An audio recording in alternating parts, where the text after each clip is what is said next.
ભવસંભવીતિ વેદનમ સુખ સંપત કરુણાનિકેતનમ વ્રતદાન તપઃ ક્રિયાફલમ સહજાનંદ ગુરુમ ભજે સદા. ઈષ્ટદેવ ભગવાન શ્રી સ્વામિનારાયણ મંદિરમાં બિરાજતા આરાધ્ય સ્વરૂપ ઈષ્ટદેવ હરિકૃષ્ણ મહારાજ લક્ષ્મીનારાયણ દેવ, જેમનો આજે 59મો જન્મદિવસ છે, એવા આચાર્ય પ્રવર શ્રી રાકેશ પ્રસાદજી મહારાજ શ્રી, વક્તા મહોદય ચેરમેન સ્વામી સંતોલદાસજી સ્વામી, સત્સંગ મહાસભાના પ્રમુખ પૂજ્યપાદ નવોત્તમ પ્રકાશદાસજી સ્વામી, બાપુ સ્વામી અને બાલ સ્વામી આદિ તમામ દરેક બ્રહ્મની સંતો, દરેક વાલા ભક્તોને ભાવથી જય સ્વામિનારાયણ. આજે પૂજ્યપાદ મહારાજ શ્રી યુકેનો પ્રવાસ કરી અને સવારે વહેલા આવ્યા ને અત્યારે આપણે દર્શન અને આશીર્વાદ આપવાના છે. બધા જ બ્રહ્મની સંતોએ મહારાજશ્રીના ગુણો આદિની કથા સરસ મજાની કરી.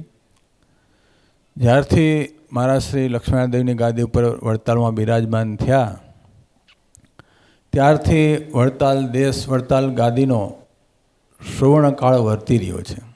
આ બધા જાણો છો કે મહારાજશ્રીના વિચરણથી અહીંયા ગુજરાતમાં અને ભારતમાં તો ખરા, પણ વિદેશમાં પણ ડાયરેક્ટ વડતાલ તાબાના અમેરિકા, કેનેડા, લંડન, આફ્રિકામાં હમણાં મહારાજશ્રી જવાના છે, 2 મંદિરની ખાતમુહૂર્ત કરવાના છે. એટલે સતત મહારાજશ્રી અને સંતોના વિચરણને કારણે મહારાજશ્રીનો અતિ ઉદાર ભાવ, બધાને સાથે લઈને ચાલવાનો ભાવ, એને કારણે સંતોને અને હરિભક્તોને સત્સંગમાં સેવા કરવાનો બહુ ઉત્સાહ અને પ્રેમ મહારાજશ્રી ખૂબ પૂરો પાડે છે. એના કારણે વડતાલ દેશમાં અત્યારે ચારે બાજુ જ્યાં પણ જાઓ ત્યારે દરેક જગ્યાએ વડતાલની વાત થાય છે. વડતાલ દેશના અહીંના સ્થાનિકો સાળંગપુર છે, ધોલેરા છે, હમણાં રાજકોટની વાત કરી, ત્યાં બાલાજીનું મંદિર બહુ સરસ મજાનું અત્યારે દિવ્ય ભવ્ય બની રહ્યું છે. પછી નાના નાના જે સંતો છે, જે કોઠારીઓ છે, એ પણ પોતાની શક્તિ કરતાં પણ વધારે વડતાલ લક્ષ્મીનારાયણ દેવની સેવા કરી રહ્યા છે. આ કોઈ જો યશ જાતો હોય તો પૂજ્ય મહારાજશ્રીને ફાળે જાય છે.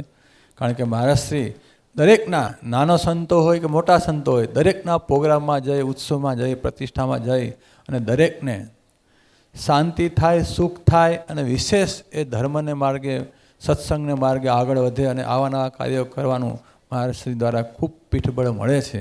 એના કારણે સત્સંગની બહુ વિકાસ થઈ રહ્યો છે. મહારાજશ્રી 59 વર્ષની ઉંમરે પણ અત્યારથી હેલ્ધી છે ને કોઈ પણ પ્રકારનો નખમાં રોગ નથી અને સારી રીતે કોઈ પણ પ્રકારની આળસ વિના, નાનો વાત કરી કે નાનો હરિભક્ત હોય, અમે હમણાં લંડન સાથે હતા, સવારમાં વહેલા જઈએ, બપોરે 1-1.5 વાગે બધે પધરામણી કરીને આવીએ, પાછા થોડી વાર આરામ કરીને પાછા 4 વાગે નીકળી જાય, પાછા પધરામણી કરીને 6 વાગે સભામાં આવીએ, 6 વાગ્યા સભા પછી 2 કલાક સભામાં હાજરી આપે ને એટલા બધા સરસ મજાના આશીર્વાદ આપે કે જેને કરીને હરિભક્તોમાં બહુ જોમ અને સત્સંગમાં આગળ વધવાનો ઉત્સાહ વધે છે. અને મહારાજશ્રીનું જીવન બહુ સાદગી ભર્યું છે.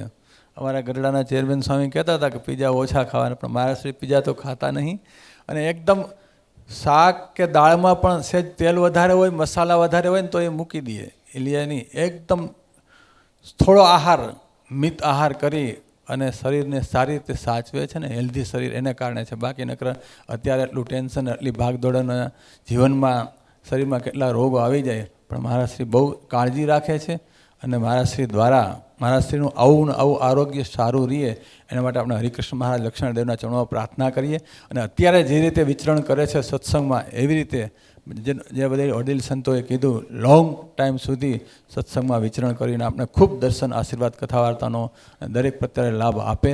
અને ભગવાન સ્વામિનારાયણ, ભગવાન લક્ષ્મીનારાયણ દેવ હરિકૃષ્ણ મહારાજ મહારાજશ્રીનું આરોગ્ય સારું છે અને વિશેષ સારું રાખે એ ભગવાનના ચરણોમાં પ્રાર્થના.